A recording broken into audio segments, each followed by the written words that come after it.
Senator Hannigan.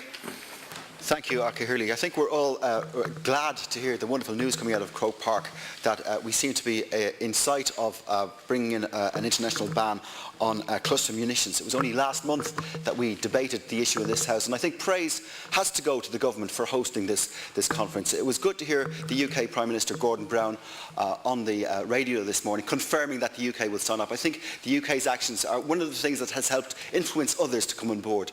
But there's still three superpowers out there who haven't signed up: America, Russia and China, and they still lie outside the court of international opinion on this issue.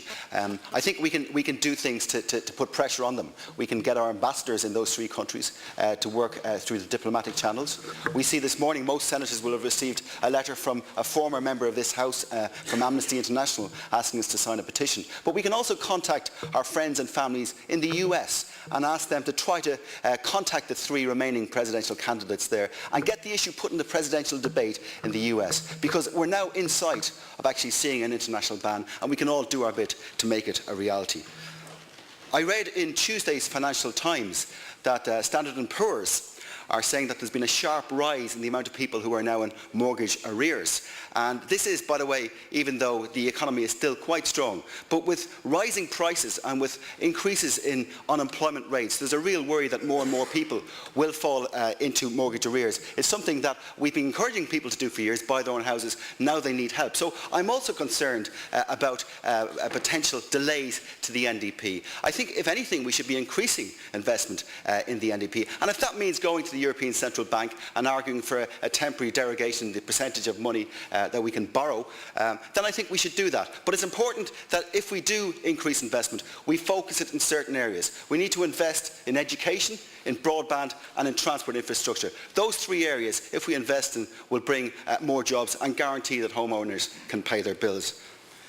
Okay, Hurley, I've called in the past for a debate on the responsiveness of emergency units to accidents, and we've seen in the past gridlock in Dublin several times now this year.